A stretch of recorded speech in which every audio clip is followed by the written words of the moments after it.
네, 오늘은 사대 교회에게 주시는 말씀 우리 함께 듣도록 하겠습니다. 사대 교회는 안타깝게도 라오디게아 교회와 함께 거의 칭찬을 듣지 못한 교회였습니다. 그러니까 문제가 많은 교회였습니다.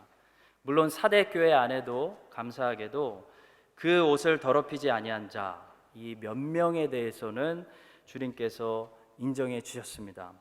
그런데 그 몇 명을 제외하고 주님은 공식적으로는 사대교회를 칭찬해 주시지 않았습니다. 그만큼 사대교회는 문제가 많은 교회였다는 것입니다. 저는 우리 교회가 완벽하지는 않지만 아직까지는 정말 좋은 교회라고 생각합니다. 진심입니다. 그러나 세상에는 정말 문제가 많아서 문제 때문에 막 유명해지고 소문난 교회들도, 안타까운 사대교회들도 굉장히 많습니다. 그리고 언제든지 하나님의 교회는 잘못하면 사대교회처럼 문제 많은 교회가 될 수도 있습니다. 그래서 사대교회에 어떤 문제들이 있었는지 우리가 다 함께 하나님 말씀 통해 살펴보고요, 우리 교회가 앞으로도 더 좋은 교회가 될 수 있도록 주님이 원하시는 것들이 사대교회에 무엇이었는지 알고 배워서 건강한 교회가 될 수 있기를 바라고 이 교회를 축복합니다. 첫 번째로 사대교회는 살았다는 이름은 가졌으나 죽은 교회라는 책망을 받은 교회였습니다. 이 말씀은 한마디로 먼저 첫 번째로 사대교회는 육적인 행위들을 가지고 있었으나, 그러니까 겉의 행위들은 가지고 있었으나 영적인 것들은 죽어 있었다라는 것을 말합니다. 그러니까 시스템 프로그램은 가지고 있는데 영적인 것은 죽었다는 겁니다. 요한계시록 3장 1절의 말씀입니다. 사대교회 사자에게 편지하라. 하나님의 7 영과 7 별을 가지신 이가 이르시되 내가 내 행위를 아노니 내가 살았다는 이름은 가졌으나 죽은 자로다. 성도 여러분, 살았다는 이름은 가졌으나 실제로는 죽은 상태가 되고 싶으면 영적으로 살지 말고 자꾸 육적인 것을 집중하면 됩니다. 그러면 살았다는 이름은 가졌는데 실제로는 죽은 교회가 될 수 있습니다. 하나님은 사람을 만드실 때요, 육적이면서 동시에 영적인 존재로 만드셨습니다. 사람은 먼저 천사와는 다르게 육적인 존재로 만들어졌습니다. 창세기 2장 7절을 보시면 하나님이 사람의 재료로 흙을 쓰셨다고 말씀합니다. 여호와 하나님이 땅의 흙으로 사람을 지으시고, 그러니까 사람은 육을 가지고 하늘이 아니라 땅에 살도록 만들어졌다는 겁니다. 그래서 사람은 동물처럼 우리가 땅에 걸어 다니고 땅의 소산물을 먹고 마시고 땅에서 번식하는 존재인 것입니다. 그러나 사람은 동시에 영적인 존재입니다. 창세기 2장 7절의 말씀을 다시 보시면 하나님께서 이 흙에다가 하나님의 생명, 생기를 불어넣으셨다고 말씀합니다. 여호와 하나님이 땅의 흙으로 사람을 지으시고 생기를 그 코에 불어넣으시니 사람이 생명이 된지라. 그러니까 하나님은, 우리가 하나님의 존재를 얘기할 때는 본질적으로 단일성을 얘기하는데요, 사람은 단일적인 존재가 아니라 복합성을 가지고 있습니다. 육적인 존재이면서 동시에 영적인 존재가 사람이라는 것입니다. 따라서 우리는 육적인 존재이면서 영적인 존재이기 때문에 육을 쓰느냐 자꾸 영을 쓰느냐에 따라서 우리의 인생의 어떤 열매를 거두게 되느냐를 결정하게 된다는 겁니다. 우리가 동물들하고 같이 공유하고 있는 모습들을 보면 그게 육적인 일이라는 사실을 금방 알 수가 있습니다. 예를 들어 동물들은 자고 먹고 마십니다. 이것은 육의 일입니다. 육체의 생존을 지탱하기 위해서 필요한 일들이라는 것입니다. 우리의 몸은 먹고 자고 마셔야 합니다. 자, 이게 나쁜 일이라는 것이 아니라 이것은 육신의 일이라는 겁니다. 나쁜 일은 아닌데 육체의 일이라는 겁니다. 근데 동물들은 육적인 존재이기 때문에 육의 일만 잘해도 잘 사는 겁니다.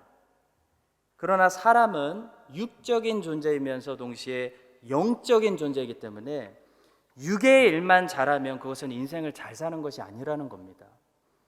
그것은 오늘 사대교회에게 주시는 말씀처럼 살아있다는 이름은 가졌으나 사실 죽은 거다. 그와 비슷한 삶인 것입니다. 사람은 육의 일도 잘해야 되지만 영의 일을 더 잘해야 됩니다. 특히 하나님은 영이시기 때문에 하나님과 소통하고 교제하려면 육체의 일이 아니라 영의 일을 해야 됩니다. 그래서 예수님은 이렇게 말씀하십니다. 마태복음 4장 4절, 예수께서 대답하여 이르시되 기록되었을 때 사람이 떡으로만 살 것이 아니요 하나님의 입으로부터 나오는 모든 말씀으로 살 것이라. 자, 예수님은 여기서 사람이 떡을 먹으면 살면 안 된다라고 말씀하신 것이 아닙니다. 사람은 떡을 먹어야 살죠. 떡을 먹지 않으면, 밥을 먹지 않으면 죽습니다. 자, 예수님은 여기서 사람이 떡만 먹으면 안 된다라고 말씀하신 것입니다. 육체의 일만 하면 안 된다. 영도 양식을 먹어야 된다. 영의 일을 해야 된다. 영은 하나님의 말씀을 먹어야 살 수 있다라고 말씀하신 것입니다. 자, 성도 여러분, 동물들은 영이 없기 때문에, 영적인 존재가 아니기 때문에 기도하지 않습니다. 동물들은 예배하지 못합니다. 자, 그런데 사람은 영적인 존재이기 때문에 하나님을 예배하는 데 실패한다면 우상이라도 붙잡고 예배해야 견딜 수 있습니다. 영적인 존재이기 때문입니다. 그리고 사람은 위급해지면 기도합니다. 절대자를 찾게 되는 것입니다. 왜냐하면 사람은 영적인 존재이기 때문입니다. 자, 따라서 우리는 이런 기도와 예배가 우리의 영이 하는 영적인 일이라는 것을 알게 됩니다. 자, 우리의 육은 육체의 일을 더 좋아합니다. 당연하죠. 그래서 우리의 육은 기도하는 것보다 육체의 일, 잠자는 일을 더 좋아하고 요구합니다. 자, 그래서 주님이 깨어서 기도하라라고 말씀하신 것입니다. 무슨 말씀입니까? 육의 일에 끌려다니지 말고 육의 일을 절제하고 영의 일을 하라는 겁니다. 영의 일로, 더 중요한 일로 육의 일을 절제하라는 겁니다. 자지 말고 깨어서 기도하라는 것입니다. 하나님은 영이시기 때문에 하나님과 우리가 교제하려면 언제나 영의 일을 해야 됩니다. 자, 그런데 이 영의 일을 하지 못하도록 늘 방해하는 것이 육체의 일입니다. 육체의 일. 더 먹고 사는 것을 해야 되기 때문에 교회 가지 못하고, 더 자야 되기 때문에 기도하지 못하고, 영의 일을 방해하는 것이 육체의 일이라는 겁니다. 자, 따라서 우리는 육의 일이 우리의 영의 일을 방해하지 못하도록 영으로 육을 절제시키고 다스리는 일을 늘 승리해야 되는 것입니다. 자, 기도하는 거, 예배하는 거, 이런 것이 영적인 일인데요. 또 중요한 영적인 일이 있습니다. 동물들은 하지 못하는데 사람들, 영적인 존재만 할 수 있는 게 뭐죠? 말입니다. 동물들은 말하지 못합니다. 그냥 소리 내는 겁니다. 사람은요, 말을 합니다. 말은 영이 하는 일입니다. 말은 영들의 소통 방법입니다. 영이 없는 육체만 가진 존재는 말하지 못합니다. 그래서 동물들은 짖는 겁니다. 따라서 하나님은 영이시기 때문에 영적인 존재인 우리들에게 소통하실 때도 말씀으로 하는 것입니다. 하나님은 말씀하십니다. 영이신 하나님과 영적인 존재들이 소통하는 방법은 말씀입니다. 그래서 하나님은 말씀하시고 우리는 기도합니다. 성도 여러분, 그래서 우리는 특히 말을 조심해야 됩니다. 말의 열매가 있어야 됩니다. 말은 영적인 일이기 때문에 상대방의 영혼에 영향을 끼칩니다. 상대방의 영혼을 위로할 수도 있고요, 격려할 수도 있고요, 말 한마디로 격려할 수도 있고요, 상대방의 영혼에 깊은 상처를 입힐 수도 있습니다. 사람은 육적인 존재이면서 동시에 영적인 존재이기 때문에 육을 쓰느냐, 자꾸 육을 쓰느냐, 자꾸 영을 쓰느냐에 따라서 육신의 열매를 거둘 것이냐, 영적인 열매를 거둘 것이냐를 우리가 결정하게 됩니다. 로마서 8장 6절은 이렇게 말씀합니다. 육신의 생각은 사망이요 영의 생각은 생명과 영생이니라, 평안이니라. 육신을 자꾸 써서 얻는 육신의 열매들은 아무리 좋아도 죽음 이상을 넘어가지 못하는 겁니다. 죽음 앞에 다 내려놔야 된다는 겁니다. 근데 영을 자꾸 써서 얻는 영의 열매들은 죽음 넘어서서 영생으로 가져갈 수 있기 때문에 우리에게 진정한 평안이 된다는 겁니다. 자, 여러분과 제가 육의 일보다는 교회는 영적인 일을 하는 곳입니다. 영적인 일, 말씀을 듣고 기도하고 예배하고 복음 전하고 이 영적인 일에 모든 성도들이 힘을 내서 써서 하나님께 너희 교회는 내가 살았다는 이름은 가졌으나 죽은 자로다 라는 말씀이 아니라 내가 죽은 것 같으나 살은 자로다 라는 말씀을 들을 수 있게 되기를 예수님의 이름으로 간절히 축원합니다. 자, 두 번째로 사대교회 문제는 편안했다는 겁니다. 사대교회는 큰 문제가 없었던 교회입니다. 제가 뉴질랜드 와서 5년 동안 살아보면서 솔직하게 고백하는 것은 뉴질랜드는 굉장히 편한 나라입니다. 그래서 젊은 사람들에게 굉장히 위험할 수도 있겠구나라는 판단이 드는 나라입니다. 사대교회도 그랬습니다. 사대교회는요, 특별한 외부의 핍박도 없었고요, 내부의 특별한 이단 문제도 없었던 것으로 보입니다. 경제적으로도 별로 큰 어려움이 없었습니다. 한마디로 사대교회는 뉴질랜드처럼 큰 문제가 별로 없는 교회였는데 이것이 그 교회의 문제였습니다. 사대교회는 긴장감이 없었고 위기의식이 없었습니다. 편안했던 것들이 그들이 죽어가고 있는 이유였습니다. 성도 여러분, 교회는 편안하면 좋을 것 같은데 편안하면 죽습니다. 성도도 마찬가지입니다. 성도가 아무 문제 없이 만사형통하면 편안하면 좋을 것 같은데 편안하면 죽어가기 시작합니다. 왜냐하면 편안하면 하나님을 안 찾기 때문입니다. C.S. 루이스가 이런 말을 했습니다. 지옥으로 가는 길은 편편하고 밋밋하면서 전혀 장애물이 없다. 그러니까 지옥으로 가는 길이 한 가지 길이 아니라 두 가지의 길이 있다는 겁니다. 악한 길로 가면 지옥으로 가는 거 우리가 알고 있는데요, 악한 길만 지옥으로 인도하는 것이 아니라 편안한 길, 아무 문제 없는 길도요 지옥으로 인도한다는 겁니다. 어떤 사람이 이런 유명한 말을 남겼습니다. 지옥에 가려면 어떻게 하는지 아십니까? 아무것도 하지 않으면 됩니다.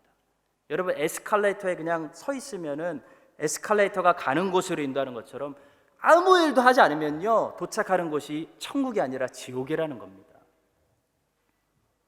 따라서 여러분, 구원받은 죄인이 천국 가는 길은요, 존 버년이 철로 역정에서 보여주는 것처럼 험난한 길입니다. 예수님 말씀하신 것처럼 좁은 길이라는 겁니다. 핍박과 박해와 고난이 있는 길이라는 겁니다. 그것이 없다면 심각하게 의심해 봐야 됩니다. 가만히 있을 수 있는 편안한 길이 아니라는 겁니다. 하나님의 은혜로 구원받은 죄인이 이 땅에서 치열하게 성화를 경험하면서 천국 들어가는 길이 어떻게 편하겠습니까? 천국에 들어가는 길은 그 죄인을, 성화되는 죄인을 가만히 놔둘 수 있는 길이 아니라는 겁니다. 사대교회는 편안했기 때문에 내가 살았다는 이름은 가졌으나 죽은 자다라는 말씀을 들었습니다. 자, 반면에 사대교회의 모습과 정반대되는 사람들이 있었습니다. 정반대의 삶을 사는 사람들이 있었죠. 고린도후서 6장을 보면 사도 바울과 친구들은 사대교회에게 주셨던 책망과 정반대의 말씀 칭찬을 들었습니다. 고린도후서 6장 9절과 10절입니다. 이들은 무명한 자 같으나 유명한 자요, 죽은 자 같으나 보라 우리가 살아있고, 징계를 받는 자 같으나 죽임을 당하지 아니하고, 근심하는 자 같으나 항상 기뻐하고, 가난한 자 같으나 많은 사람을 부유하게 하고, 아무것도 없는 자 같으나 모든 것을 가진 자로다. 이것이 크리스찬의 모습입니다. 성도 여러분, 인생에 아무 문제가 없고 편안하면 사대교회처럼 살아있는 것 같으나 죽은 자가 되고 맙니다. 주님 때문에 그러나 우리가 환난을 당하고 손해를 보고 주님의 말씀에 순종하고 어려움을 견디고 고생을 하면 바울이 고백하는 것처럼 아무것도 없는 자 같은데 모든 것을 가진 자가 된다는 것입니다. 성도 여러분, 세상은 어차피 더 이상 편안하지 않습니다. 평안을 좋은 것이라고 생각하지 말아야 됩니다. 평안은 우리 영혼이 잠들게 할 수 있습니다. 평안은 우리 영혼이 취하게 할 수 있습니다. 하나님이 우리를 깨우시려고 우리에게 여러 가지 고난들을 차례대로 보내주실 때 그 고난을 통해 내 영혼이 자꾸 깨어나고 자꾸 하나님을 바라보고 자꾸 영적인 일을 하게 되는 것을 하나님께 우리가 감사하면서 깨어 있어서 죽은 자가 아니라 진정으로 살아있는 자들이 다 되시기를 주님의 이름으로 진심으로 축복합니다. 자, 세 번째로 이렇게 영적인 것보다 육적인 것을 추구하고 편안함 가운데 죽어가고 있던 사대교회에게 주님께서는 어떻게 경고하고 계시는지 보겠습니다. 2절과 3절의 말씀입니다. 너는 일깨워 그 남은 바 죽게 된 것을 굳건하게 하라. 내 하나님 앞에 내 행위에 온전한 것을 찾지 못하였노니 그러므로 내가 어떻게 받았으며 어떻게 들었는지 생각하고 지켜 회개하라. 만일 일깨지 아니하면 내가 도둑같이 이르리니 어느 때에 내게 이르는지 내가 알지 못하리라. 자, 여기 보시면 주님의 권면의 말씀이 여러 가지 중요한 동사들로 나타나고 있습니다. 자, 첫 번째는 깨어라라는 말씀입니다. Wake up, 깨라는 겁니다. 성도 여러분, 이 평안함은 우리의 영혼에 어떤 영향을 끼치냐면 자꾸 영혼이 잠들게 합니다. 자, 평안함이 나쁘다는 게 아닙니다. 성경에서 평안이라는 단어를 부정적으로 쓰고 있지 않습니다. 평안은 나쁘다는 게 아니라 위험하다는 겁니다. 나쁜 거하고 위험한 건 다른 거죠. 평안함, 평화, 형통 자체는 나쁜 게 아닙니다. 긍정적인 겁니다. 병이 있는 것보다 병이 없고 건강한 게 좋은 거죠.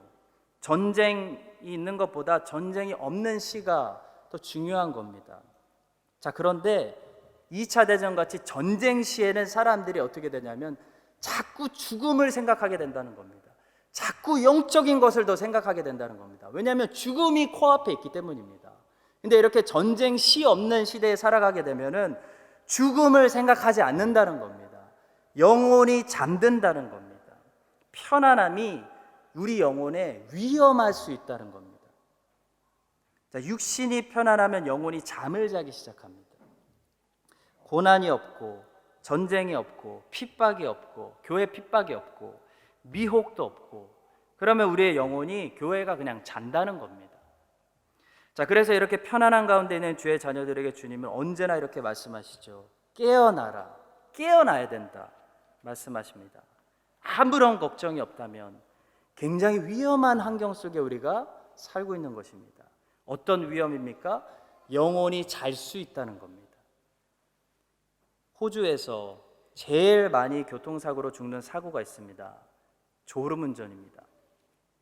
저도 청년 때 굉장히 선교에 굉장히 하트가 뜨거운 친구 한 명 있었는데 안타깝게 교통사고로 사망했습니다.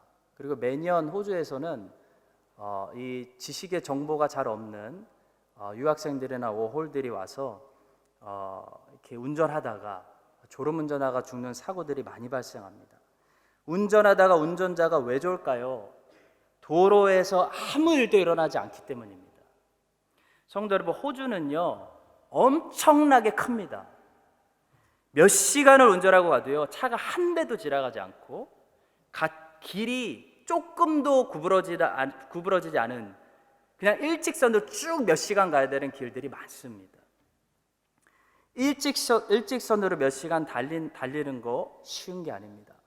잠 옵니다. 졸게 됩니다. 자, 그런데 똑같이 10시간을 운전해도 이 뉴질랜드처럼 산이 많아서 계속 길이 구부러지고 계속 올라갔다 내려갔다 하고 주변에 차들이 지나가고 자연 환경이 볼거리가 바뀌면요 졸지 않습니다. 긴장하게 됩니다. 우리 영혼도 마찬가지입니다.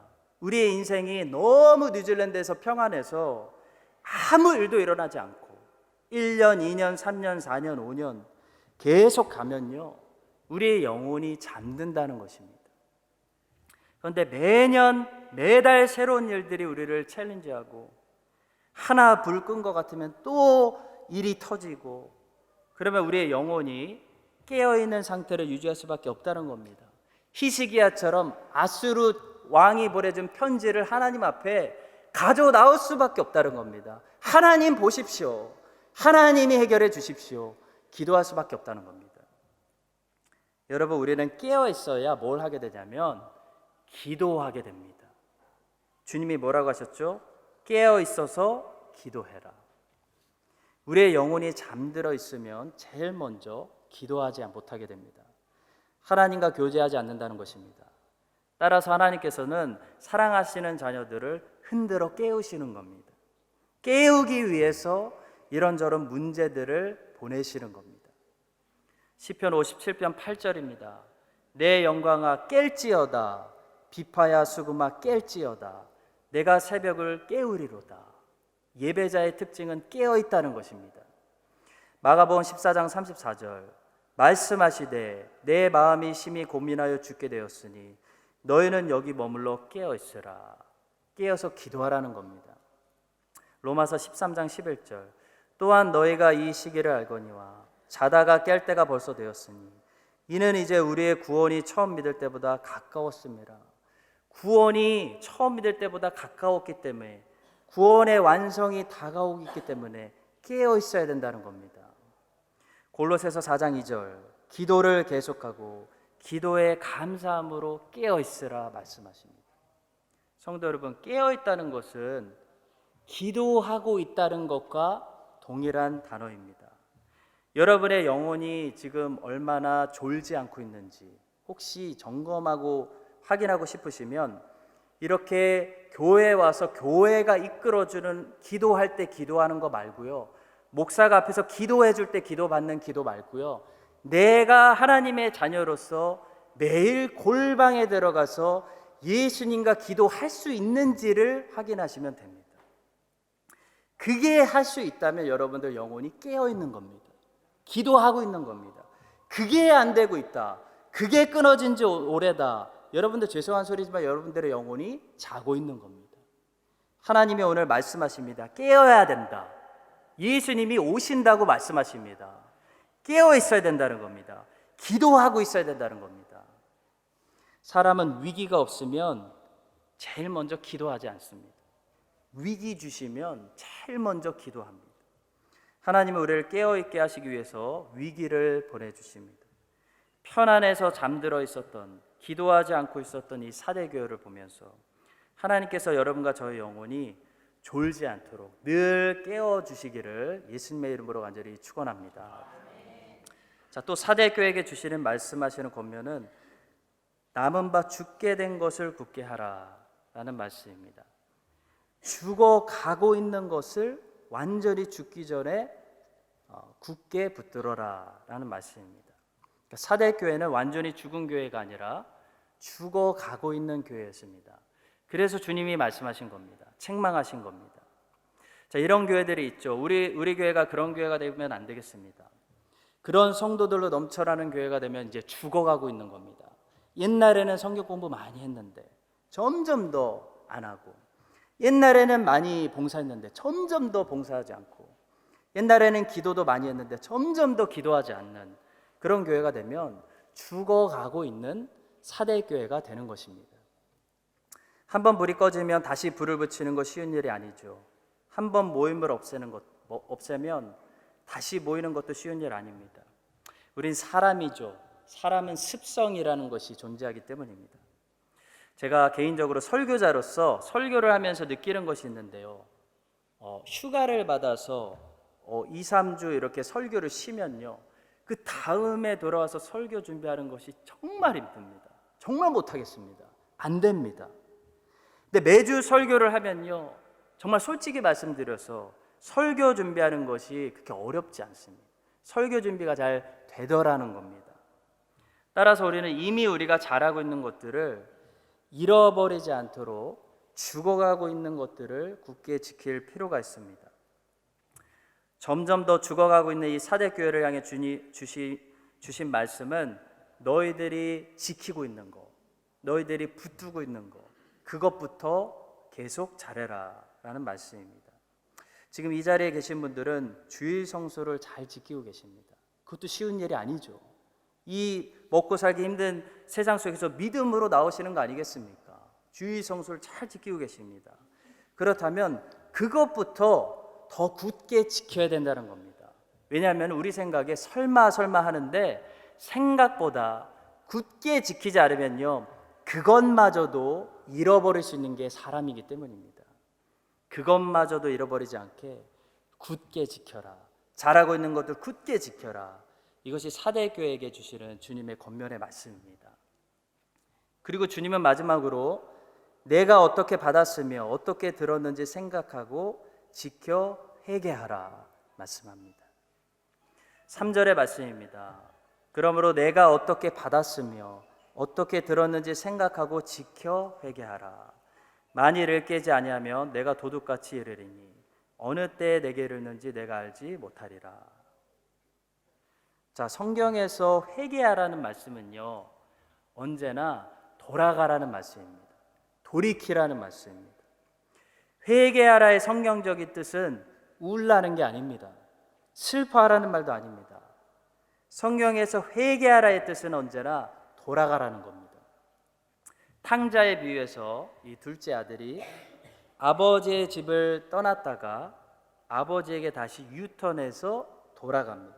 그 유턴해서 돌아가기 시작하는 거, 내가 잘못된 부분에서 깨닫고 회개하고 다시 돌아가는 거, 그게 회개입니다. 우리가 아무리 울고 후회하고 슬퍼해도요, 돌아가지 않으면, 돌이키지 않으면요, 하나님 보실 때 그 회개 아니라는 겁니다. 가룟 유다도요, 은 30개 받고 찔려가지고 은 30개 던져버리면서 예수님 판 것을 후회하고 슬퍼했습니다. 자기의 잘못을 인정하고 깨닫기까지 했습니다. 자, 그러나 유다는 회개하지 않았습니다. 유다는 돌아가지 않았기 때문입니다. 예수님께 돌아가지 않았습니다. 회개하지 않았기 때문에 자살한 겁니다. 성도 여러분, 여러분들이 아무리 기도하고 은혜 받으셔서 눈물이 흐르고 여러분들의 죄를 인정하기도 하고 후회하셔도요, 가슴을 치셔도요, 여러분들의 삶을 고쳐서 돌아가지 않으면요, 여러분들의 삶은 변하지 않습니다. 왜냐하면 돌아가지 않는 것은 회개가 아니기 때문입니다. 예수님은 사대교회에게 통곡하라고 말씀하시지 않으셨습니다. 예수님은 사대교회에게 후회하라고 말씀하시지 않으셨습니다. 예수님은 사대교회에게 회개하라고 말씀하셨습니다. 돌아가라는 것입니다. 어디로 돌아가라는 것입니까? 처음에 어떻게 받았는지, 어떻게 들었는지, 그 처음 받은 말씀으로, 복음으로 돌아가라는 겁니다. 돌아가라는 겁니다. 사대교회도 처음에는 큰 감격이 있었을 겁니다. 기쁨이 있고 감사가 있었을 겁니다. 근데 시간이 지나면서 편안하니까 감사를 잃어버리고 기쁨을 잃어버렸습니다.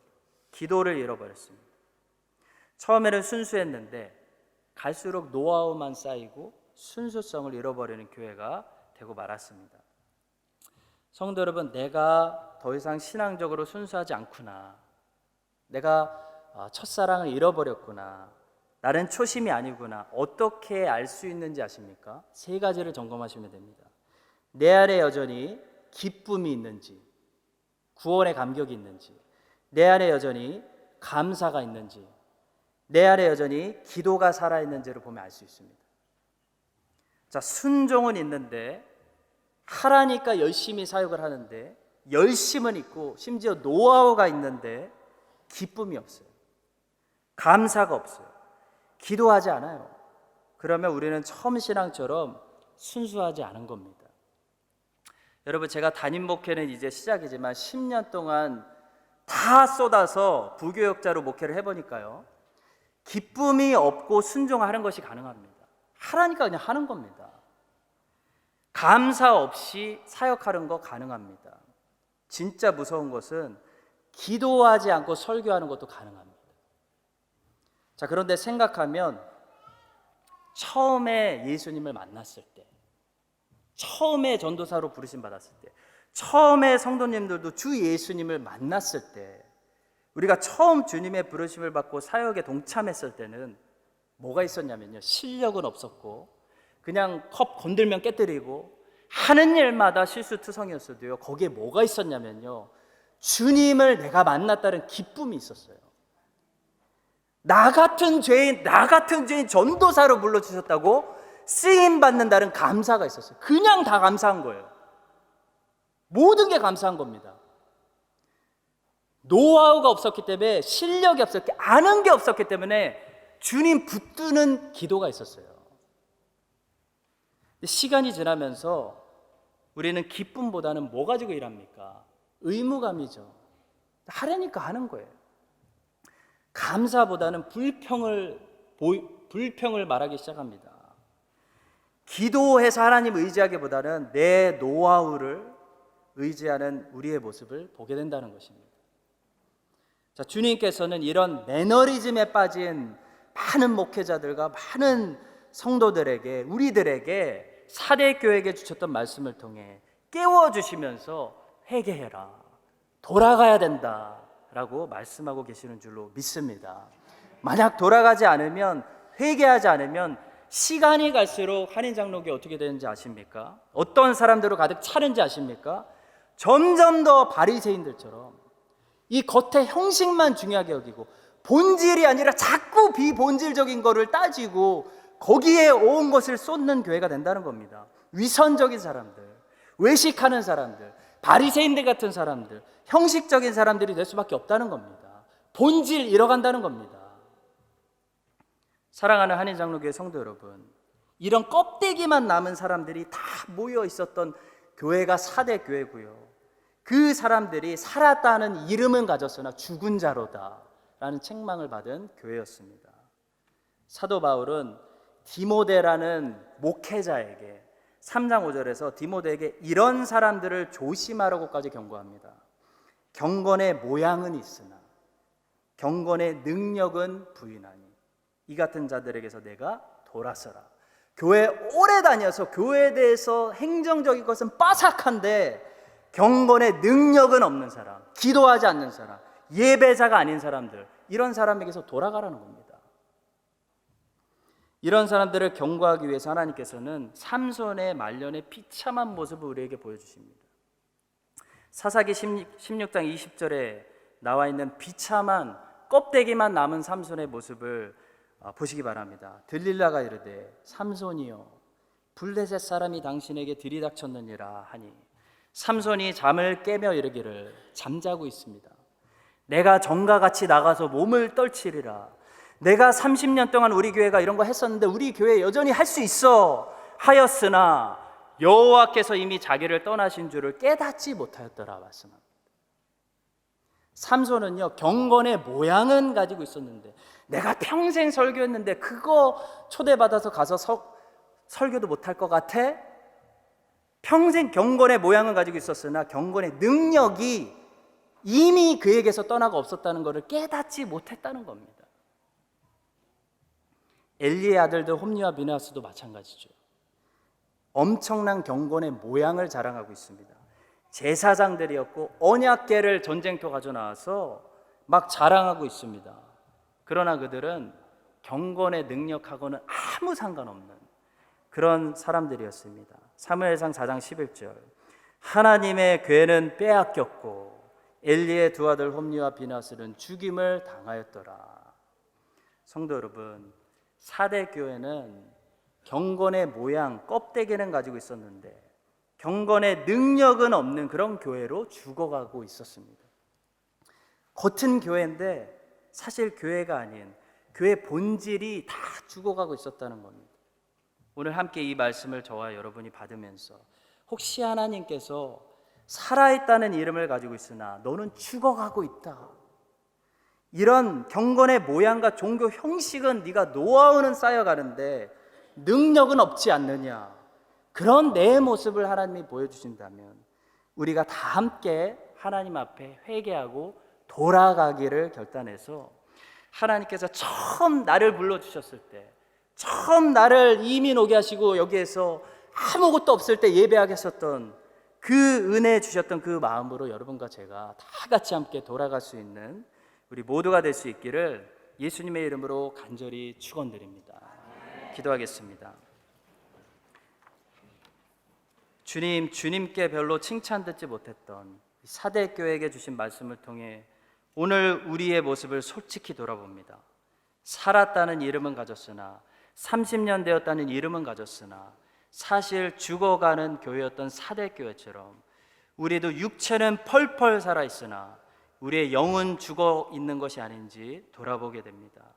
평안하고 별 문제 없었던 위험한 환경에서 점점 더 주님의 손을 놓치고 있었던 사대교회가 우리의 모습이 되지 않게 하여 주시고 주님이 허락해 주시는 고난을 통해 이 편안한 뉴질랜드에서 우리의 영혼이 깨어있고 기도하며 우리의 초심이 변하지 않는 그런 순수한 신앙을 지킬 수 있도록 주님 오늘 주님의 말씀을 들은 모든 거룩한 주의 백성들을 붙잡아 주시옵소서. 감사드리며 예수님의 이름으로 기도드립니다. 아멘.